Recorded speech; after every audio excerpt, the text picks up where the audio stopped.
Hey, hockey fans, welcome to 7-Eleven Overtime Podcast. I'm your host, Gino Retta. I have spent over 4 decades working in the game of hockey, fortunate enough to meet some of the incredible names of the game, saw them come into the league, watched them shine the game, and now they've moved on to life after the game. The 7-Eleven Overtime Podcast gives us a chance to catch up, tell some great stories, and relive some great memories, and hear what they're up to today. Today's guest is a Stanley Cup champion with the Anaheim Ducks back in 2007. A bit of a brainiac who played his U.S. College hockey in Princeton. Since retiring, though, he has challenged his work experience into a career as the Senior Vice President of Player Safety for the National Hockey League. So pleased to welcome to the show, Mr. George Parros. How are you, my friend? Great to catch up with you again. Very well, Gino. How you doing? Appreciate you having me on. Really good. George, it's so funny because I've had 2 constant experiences with you. George, the player, who was an enforcer. We'll get to all that kind of stuff. And now, whenever I go to the NHL Board of Governors meetings, it's a regular for me. You and I kind of see each other in the halls, and there's this whole different George, all done up in his suits and the mustache and beard trimmed nicely. What's that transition been like for you? Well, you can't forget the stage where I was a broadcaster with yourself. You know, we shared some time together. So those we were teammates. Near and dear to my heart. Come on, Gino. And I think, did I still have the mustache back then too? Like we were the dueling bros for Movember. I think you were workshopping it. You had kind of been on and off the fence. So yeah, you know why, brother? Because his mustache is so gray now. It takes like about 6 months to come out, and then they start saying, "Oh, maybe we should color it." And I'm like, you know what? If you got to do that, then clearly I'm out of my league. No, you know what? I've never been a fan of the dyes. You know, you grow what you got and be proud of it. I welcome the grays when they come. Hopefully they come, and hopefully the hair stay on my head. No kidding. Listen, I'm really, really happy for you with the whole transition that's worked so well for you. And listen, no one holds a position like that without creating some controversy. But then, if you're creating controversy, that you must be doing the right thing, because if one side's not upset with you, then you're not. We'll get to your career now in a few minutes, but I want to get back to the way it all started for you in the NHL. You made your debut. You were drafted by the LA Kings. You made your debut back in 2005, and 2 weeks into your career, you had the Gordie Howe hat trick. Was that your welcome to the NHL moment? Honestly, I think just stepping on the ice for the first time was the welcome to the NHL moment. You wait your whole life for something like that and hope it can happen. So those first couple strides over the bench, I think, is certainly something that sticks in your mind. But yeah, absolutely having an impact on a game like that in that manner was certainly a feather in the cap early on. So it was a good start. I'll tell you something that I always found very intriguing, and whenever I share your story with people, they always go, "Seriously, really? That you went to Princeton? I mean, you can't just go to Princeton and have a good hockey player take me to Princeton.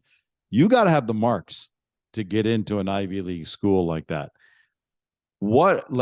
At what point did you realize you were actually an Ivy League capable student? Forget the hockey aside for a second, where you realized, holy crap, I might be able to go to Princeton here.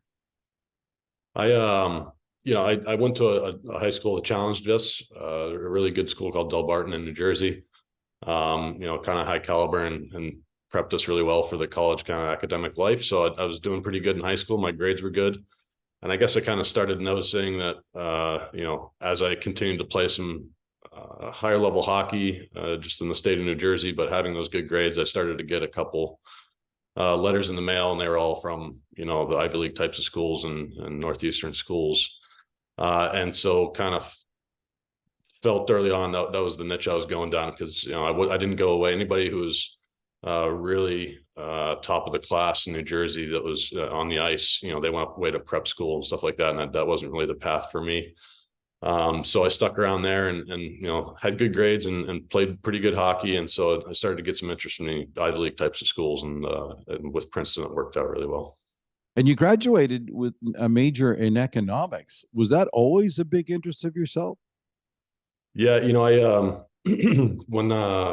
when I'd committed to Princeton, they told me to go away for a year because they had a big freshman class coming in my natural freshman year. So that's the only reason I went to play junior hockey. I hadn't really thought of it before.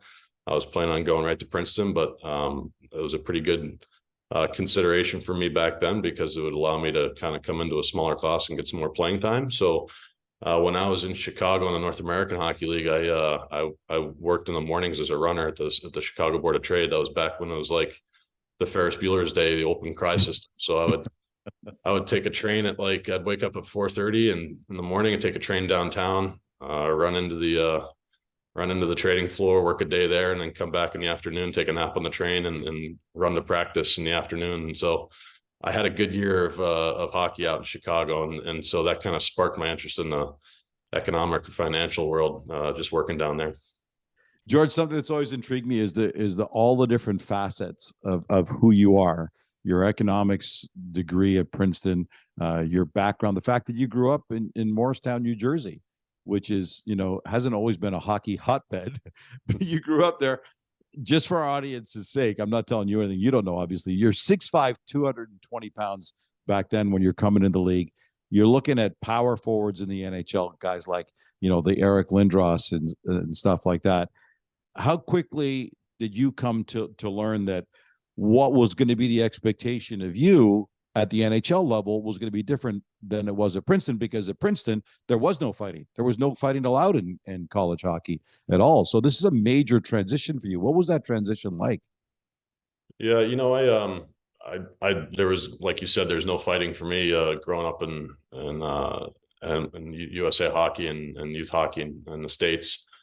And any level that I'd played up until that point. So it was never really a consideration for me. I appreciated the kind of power forward game, as you said, guys like Yager and Tuckett and Stevens and players like that. So, and I was a big frame. So I liked the physical side of the game. So I like to hit and be physical and go to the front and that type of thing. So for me, that appealed to me. And by the time I had actually started to realize that I might be able to make a run at professional hockey, it was about doing whatever you could to get them onto a team and onto a roster and everything else. So I figured if I could add that element to my game where I was fighting a bit, that was desirable for teams. And for me, I figured I'd rather learn how to fight as early as I could, because if I was big and going to be making hits the way I like to, then someone was certainly going to be coming knocking on my door, and I didn't want to be ill prepared. So you try to cut your teeth as soon as you can before you start really facing guys who knew what they were doing. And that's kind of how it started for me in the rookie camps out in California when I was drafted. When you and I were working together at TSN, you told us some great stories about how you actually learned, because you were never a fighter. That just was never that was never in your arsenal. It wasn't nothing like, well, I know how to fight. You didn't. You had no clue how to fight. So how did you make that transition to be ready to be able to deliver what they were looking for you in the NHL? Yeah, again, so I like to hit. I like being physical. And when I went out to these development camps and with the Kings after I was drafted, they had all their draft picks out there in the summertime and training, and we'd play rookie tournaments and things like that. And there's a lot of kids who are either younger or just starting their careers as well. But you knew that there was guys there that had fought a lot already, and so I figured. Playing the game I'd like to play, I'd better learn how to defend myself. And so it was more from a defensive standpoint at first. And again, if I'd advanced my professional career the way I'd want to, then I'd probably have to learn how to fight actually in the NHL against guys who had been doing it for much longer. And I'd prefer to learn in a quote unquote safer environment, or at least an environment where I was more on even footing as far as experience was concerned. So I started to take on a fight or two and play that style of game in those summer times and out in rookie training camps. What was that like for you psychologically, where you're like, like anytime a guy makes a step into the NHL, there's different things that your coaches are asking for. I mean, it's really common for a guy who was a great scorer in junior or in college hockey, all of a sudden he comes up to the end and the coach says, yeah, man, but I need you here on the third line. I need you here to be a checker. You were a center. Now I need you to be a winger. There's always that transition when you make that jump. What's that like for you as a player when you say, I need to change the way I play in order to stick here? I suppose it wasn't about changing the way I played, but kind of adding another tool, because, I wasn't a first round draft pick. I was an 8th round draft pick. I never thought I'd be playing hockey after high school. Like you said, New Jersey wasn't the hockey hotbed for talent in the area. So For me, I figured if I made it this far and was a good enough player to make it this far, and if I wanted to stand out, then being able to fight as well as play the game that I could play, that I knew I could play, then that could only help me to get on a roster quicker. And it ended up working that way. And you never really know what kind of fighter you are if you can handle it until you actually get in a fight or two. And there's a steep learning curve for sure, and it takes a while to get comfortable. And I'm not sure if you ever get comfortable, but at the same time, you have to learn right away. And the only way you can find out if you can handle it is if you go out and do it. So I had some early successes, I guess I'd say, and got my feet underneath me, and was able to start my career with that extra tool in my belt, like I say. Something I find really interesting is, we all in hockey celebrate the goals and the spectacular saves, but what we also celebrate is when a teammate steps up for you, when somebody comes at one of your goal scorers and takes a run at them, and then a player like yourself during your career steps up and says, "No, you can't do that." What does that do in terms of a bonding effect and getting your teammates to rally around you, because they know what George and his peers are doing is stuff to stick up for us, to defend us, to be there for us?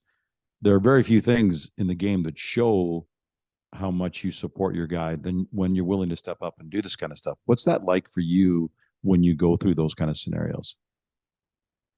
Well, hockey is a physical game, and it's a quick game and a fast game, and a lot can happen out there. And if you can do something to make sure your teammates know that they're feeling comfortable out there and can play the game they wanted to do, that was kind of the idea. But obviously you want to stand up for your teammates. If you feel like there was something that was done over the line, then it's nice to have people that can kind of step in and protect your guys, and they can feel good about that. It's I think teams are built from the locker room out, and that's a big part of it, knowing that knowing who you're going into battle with. There's 23 guys that you're stepping on that ice with every night, or go through the season with, and it's a big important part of team building, and just having a different types of characters and elements to a team that can make it stronger. You got drafted. We mentioned you got drafted by the LA Kings. You had almost literally a cup of coffee with Colorado, but then you got moved to Anaheim. Your timing could not have been better. For the hockey fans will remember the 06. You got traded there, and I think it was November of 06, and we all know how 07 finished for the Ducks. What was that season like for you to be a part of that?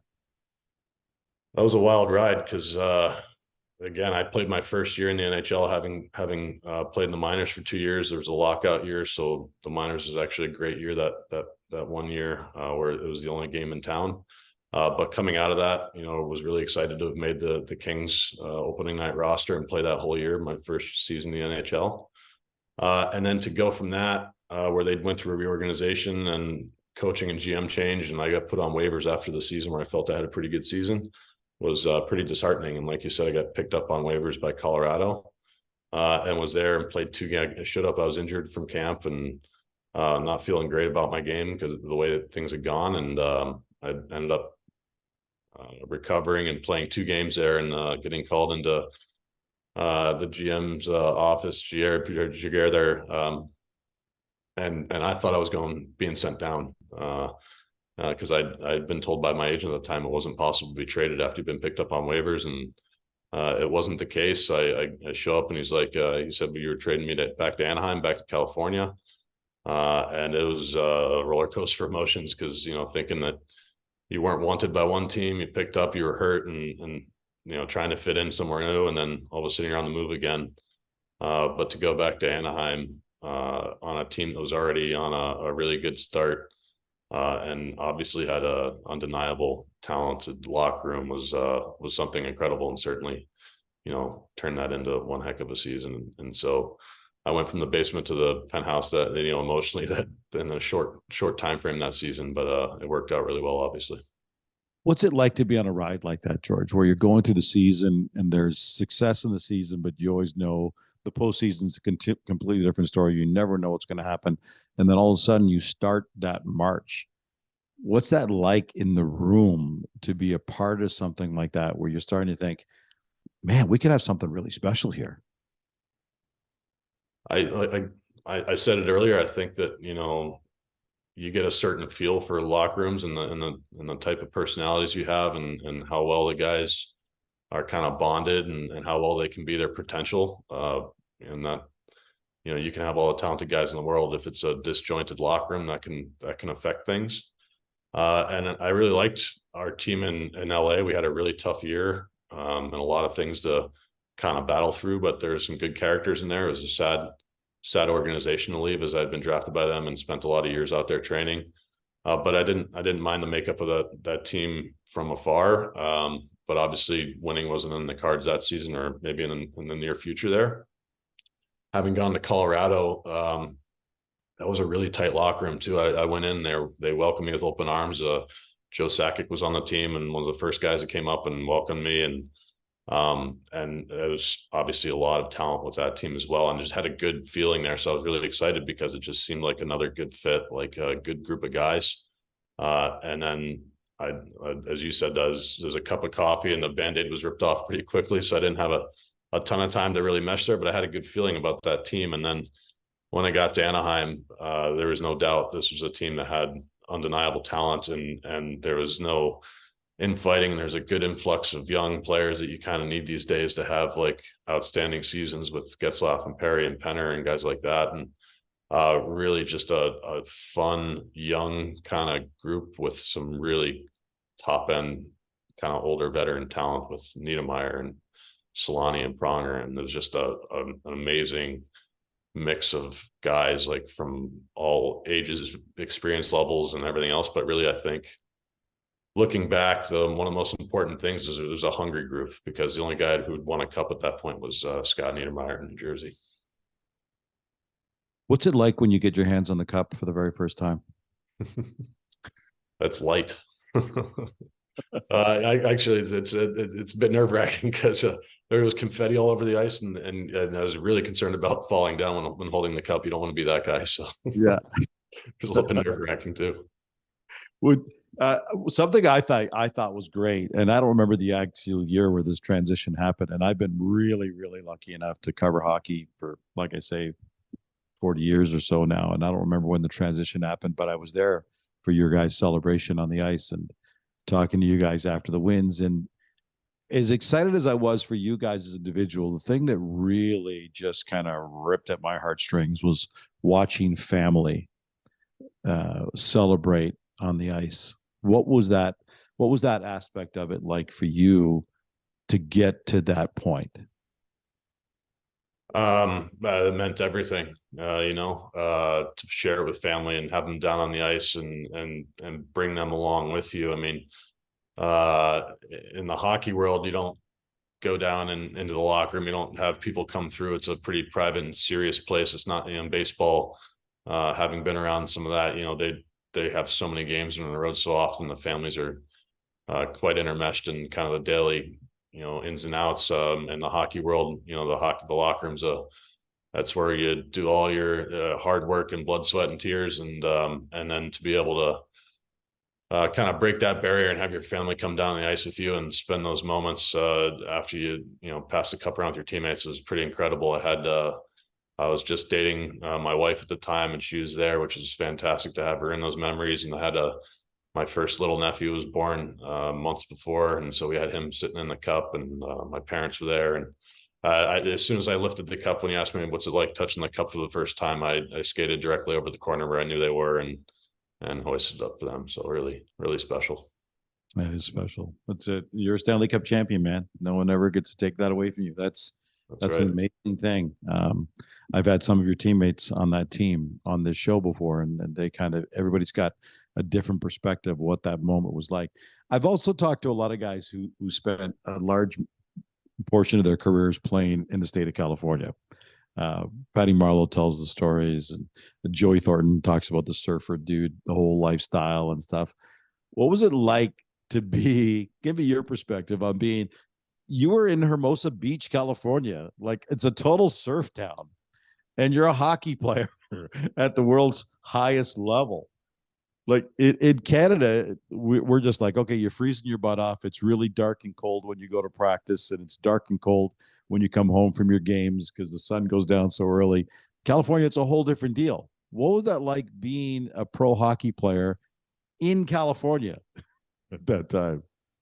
Well, I guess I played a couple years in Manchester, and it wasn't quite like that, but I had known the Southern California lifestyle and had grown quite fond of it. And I really, in the NHL, hadn't really known anything else from an early standpoint. But there's something to be said for walking out of the rink in shorts and flip-flops and having the sunshine on you. It just puts you in a different state mentally, like 100%, no matter what happens on the ice. If it was a tough string of losses or whatever the case might be, the sun was shining literally. So it affects the mood for sure. And it's a good lifestyle, a lot of healthy people and energy and activity and a great place to live. Yeah. I want to get to a difficult moment for you, a difficult moment for hockey fans to watch too, is as your career is now winding up. You've accomplished so much. There's been so much success. Your last season in the NHL, you were playing with the Habs. It was 2013. Opening night, you got into a tussle with Colton Orr. For our audience that may not recall that, walk us through how that all kind of played itself out and what happened and what your memories are of that moment. Well, I was excited. I'd been traded. I signed a contract with Florida for 2 years, and I'd been traded that summer after the first year up to Montreal, and I was really excited because I'd known the GM, Marc Bergevin, at the time. And, going to play for an original six team was something that generated a lot of excitement for me personally. And unfortunately, at the end of the season prior, I'd hurt my shoulder and had shoulder surgery and put it off for a little while, hoping to rehab it. Didn't work.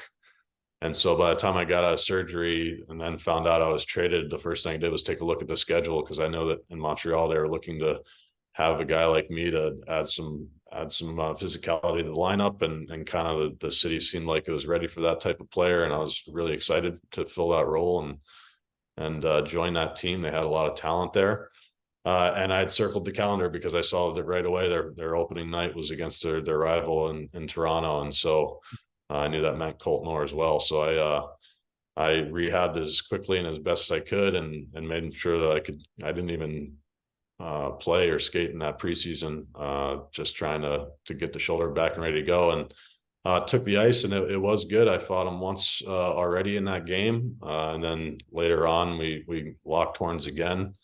Unfortunately, I kind of overswung, and his balance had brought him down, and I went down with him and hit my chin on the ice there. And I don't remember much other than waking up and looking at the rafters of the building, which is, something that you don't want to do. You want to see that as being the first thing you remember. So I was on the stretcher and kind of taken off. But at that point, I was aware and felt fine and everything like that. But obviously not the way you want to start out your career in a new city and for a new team. How are you feeling physically now? It's always important to me, in my conversations with Chris Pronger, the noted battles that he went through with health and stuff. You played the game of hockey in a very difficult way that brought with it some challenges. How are you physically now? Yeah, no, I feel good. Thank you. We all have things we get through, and I was worried about my hands and my eyes and different things like that. I've had certain injuries over the course of my career, but so far it's been good. I've fortunately had a great career here working for the NHL, and it's great to be still in the game and focused on something. And for as far as my faculties are, there's been no repercussions from, and so far anything that would really stand out. That's good. What's your take on fighting the game? I mean, when I started watching, I'm a little older than you, just maybe a year or two older than you. When I started watching the game of hockey, there were multiple fights in every game. It was just a part of the game. And if there wasn't a fight, I remember the stats were crazy at one point. It was fights per game. It wasn't, because there was that much. Yeah. Then we went the other way where we said, we got to get this completely out of the game. And now we got the instigator rule. what is your comfort level with where we are right now and how we treat fights in the game of hockey right now? And is there something we should be doing differently? At the moment, I think the game is in a great spot. I think it's as good as it's ever been. It's as high paced and fast and safe as it's ever been. As from that standpoint, there's fighting is still an element that happens. As we know, it's down quite a bit. I think for the most part they happen maybe at an appropriate time. There's not the fights that you used to see that I took part in a lot, which were kind of face-offs and for not much other reason than to drum up some emotions or momentum, etc. I think it's in a good spot. Where we go from here, I'm not quite sure, but I think it's something that is not the focus right now. The focus is on these great players we have and the speed of the game and the skill of the game. I think fighting has really taken a backseat, if for no other reason than the salary cap and putting such a weighted importance on every roster spot, and GMs noticing that you can't have someone who's quote unquote one dimensional or not up to par to fill those spots. Every spot in the lineup is now getting much more minutes. Is that much more important, and you have to squeeze that all into a certain number dollar amount for the salaries, and it became difficult, and you saw which way the teams are leaning as far as personnel choices are being made. Wow, that's a really wise way of saying it, man. You are a smart guy. Like it's just got them all fooled. It intrigues me like how bright you are. I mean, you're not Joey Juneau, who was quite literally a graduate of rocket science. Yep. He literally was. So, yep. But you were voted the 4th smartest professional athlete by the Sporting News in 2010. That was pretty freaking impressive. Was that a career milestone for you? You don't want me building a rocket if you're going to be on it. Trust me. Okay. Fair enough. I get that. You and Elon Musk. So after your career is done, you're a Princeton grad. You've gone through a very physical career. You've got the inside outs, and that Sporting News calls you one of the four smartest. And then the NHL makes a very smart move, and they say, you know what? We got to get freaking George Parros into our head office here. And they make you a senior VP, which did you envision that as something that one day could happen where you would be working in an NHL office, A, and then B, specifically in player discipline? Was that ever anything that, like, how did that actually come about? I think, just because I went to college or even a good college, still doesn't prepare anyone for what's to come after a professional career. I think more than anything, it just made me aware that, this is going to be a short-lived portion of my life and we need to think about what's next. And even with the knowledge of knowing that and doing what you can before you retire to prepare for that, there's still, nothing like, retiring and then looking for the next step. And so I tried to, make as many bridges as I could while I played, and thought that I would, work with a team when I was done and maybe scouting and get into management, which is, kind of what the goal was. I had been introduced to Stefan Quintal shortly after retiring, and had some conversations with him, who was running the department after Shanahan, of course. And that really became something that, I hadn't considered at the time, but certainly seemed interesting to me.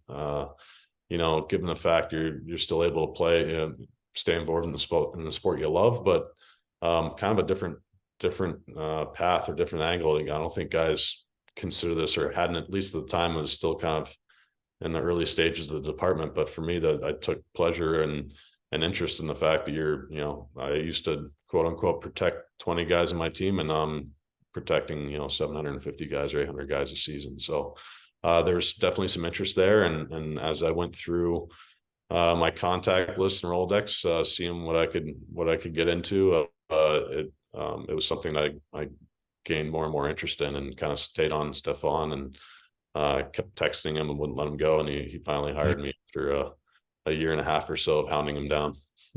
Did you know what you're getting into, though? Because it's funny, because I talked to so many retired players who were like, it was nice to finally get out of the spotlight, because everywhere I went, people either loved you or they hated you. Either you played for their team or you played against their team and they hated you.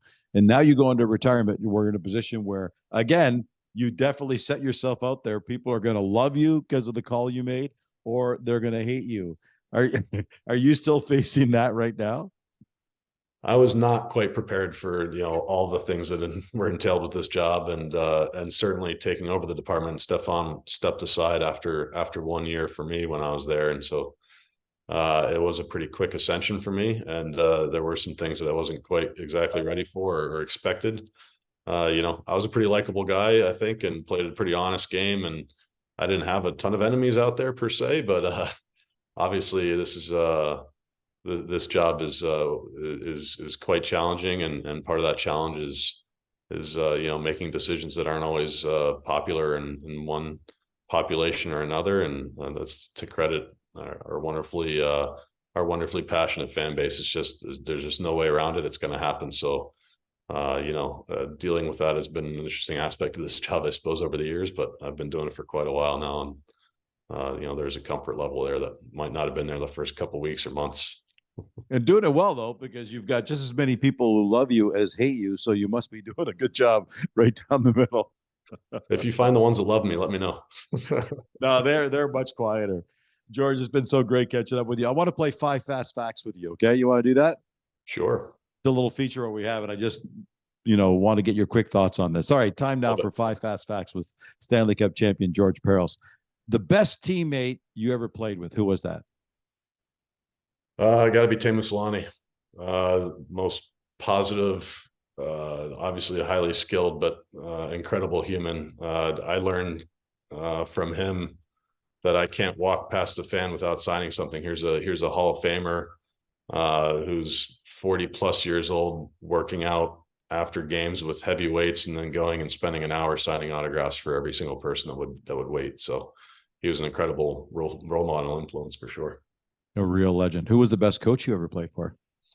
I love Bruce Boudreau. I had him in the minors, and he gave me a lot of playing time. So for no other reason, I loved his positivity, and he had the foresight back then to get me on the ice anyway. Yeah, we've had him in studio. He's freaking hilarious. He's got such a great sense of humor. Who did you hate playing against the most, and why? Teams or person or something? Person. I don't know. Who did I? No one jumps out. I think I'm just going to go back to teams. Like I hated but loved playing San Jose. They had a real physical team as well, and they're in our division, and that was a really kind of loud and tough place to play, quite honestly, for a while. We had some real battles with them, and so I'll just go with the team aspect. Person, I don't know. I wouldn't single anybody out as hating to play against them. There's a lot of very diplomatic of you. A good political response. I appreciate that. What was your favorite city to play in? It was always fun going back to New York. I grew up in New Jersey. Playing in the Garden was quite a thrill. And then Nashville was a fun stop on tour as well. Excellent. George, it's been so amazing getting back together with you. I really, really appreciate this. And we got to have a brief comment about your mustache before you bail. It's always been legendary. I love what your wife, Tiffany, she was in a reality TV show, Hockey Wives, and this is her quote. It's saying, ask what she liked about you the most. I don't think you can tell me, I don't think you want to call me superficial, but I definitely married George for his looks. Well, that's amazing, actually. Can you send that? I have to remind her of that. And a big part of those looks is your stash, brother. And you've made a ton of cash for charity because of your stash and for your hair as well. People know about what you've done for Movember, but tell us about Locks of Love. I used to grow their hair out when I was playing, and would grow it out all season long, and then have a big hair cutting event. We would get as many fans as would want to come out and donate their own hair alongside of me, and send it off to the Childhood Leukemia Foundation, and they would make the wigs there. It wasn't Locks of Love, but CLF for Kids, really great organization that was hands-on with making the hair and putting it to good use. Honestly, those are some of my favorite times, because you see little kids with long hair who are cutting their hair to help out other little kids. And some of those stories were just really touching and a great way to kind of get involved in the community and reach out with the fans in a different manner. So great times for sure. I wish my hair grew out the way it used to. I'm not sure that's the case anymore, but it was a proud thing for me to do during my career, and good times. And it's a great way to wrap this up, George. It's been great visiting with you. You're a good man. You got a great heart. The stuff you've done for charities, it's immeasurable. And really appreciated catching up with you, buddy. I'm glad things are going so well with you. We get a chance to visit when we're at the GMs and the Board of Governors meetings, and I look forward to the next time we get together, my friend. Thank you for this. Thank you, sir. Look forward to seeing you. Former NHLer George Parros, Stanley Cup champion, now Senior VP with the National Hockey League. Thanks, George. Cheers. The Overtime Podcast is proudly presented by 7-Eleven and Athletes Care. Before leaving the rink, order your favorite Slurpee, fresh 100% premium Arabica coffee, hot from the oven pizza and wings, a pint of ice cream, or even a carton of milk, a dozen eggs, and a loaf of bread from the 7NOW app. And Team 7-Eleven will have your order ready for pickup 24/7. Athletes Care is proud to be celebrating its 25th year, offering sports medicine services to both elite athletes and the general population who require rehab for a new or chronic injury or pain. Go to where the best go. Athletes Care Sports Medicine Clinics with 24 locations in the Greater Toronto Area and Ottawa. If you missed any parts of the show, don't worry. Visit our website at overtimepodcast.ca, where you can both listen and subscribe to future shows. 7-Eleven's Overtime Podcast can be found on the iHeartRadio app, Spotify, iTunes Podcasts, or any of your favorite podcast platforms.